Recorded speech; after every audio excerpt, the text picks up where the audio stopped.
Hi guys, it's Kat. Today I'm going to show you how to make this miniature cobblestone walkway using some recycled egg cartons. These stones look super realistic and are surprisingly easy to create. Let's get started. The first thing you want to do is grab some black and white acrylic paint. Mix them up until you get this light gray color. Then add in a drop of dark brown so that it creates this hue that kind of resembles dirty concrete. Paint that all over the area you'll want to cover in stone. While this dries, let's get to work on the actual stones. Take a paper-based egg carton, or any other packaging that has this paper mache texture. I first cut the egg carton in half, then I cut out this rounded area which has the most texture. Flatten it out and cut out a bunch of squares or rectangles. The size of these will depend on the scale you're working on. The ones I'm making are for 1 to 36 scale. You can use the lid area as well. The easy trick is to cut a bunch of straight lines down one side, and then cut them down the other way so you get several rectangles at a time. Once you have a bunch of randomly sized pieces, we can start gluing them down. I'm just using regular PVA paper glue for this. I lay down a big piece first and then surround it with smaller pieces. There's really no order or pattern to this. You just want to make sure you're not laying down too many big or small pieces together.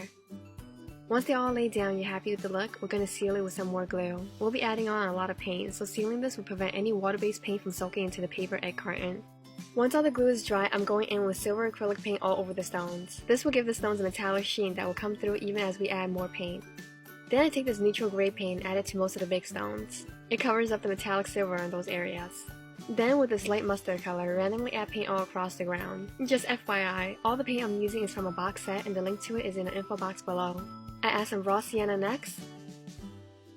I also use these other shades of reddish brown. I know this looks like colorful flint corn right now, but I promise we'll tie all the colors together. It's helpful to use a reference picture of real cobblestone walkway for the most realistic colors. The last paint we'll add is this concrete color that we mixed in the beginning. Add this to a few more stones and then we're ready to seal it. I'm using polyacrylic varnish here as a sealant. The reason we're sealing it is because we'll be rubbing in some grout later. If we don't seal the paint, the colors will rub off and bleed into one another. Look at that shiny luster from the varnish. Once the varnish is dry, it's time to grout. I'm using this spackling because it dries quickly and won't shrink. Just get some on your fingers and rub it into the stones. This will fill in all the space between the stones and give you an even pavement. This part is super easy and very satisfying. See how the spackling leaves some white residue on top of the stones? Keep that there because it gives it some really nice detail.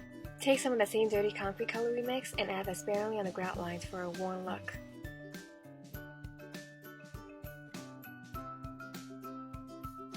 Then all you need to do is sealing the grout so it doesn't crumble or crack off. I'm using regular PVA glue again for that job. Wait for that to dry and you're all done. This process is so easy and the result is gorgeous. The pavement is part of a dollhouse kit I'm building and I can't wait to show you the finished house very soon. I hope you liked this video. Give it a thumbs up if you did and make sure to subscribe for more. I'll see you next time. Bye!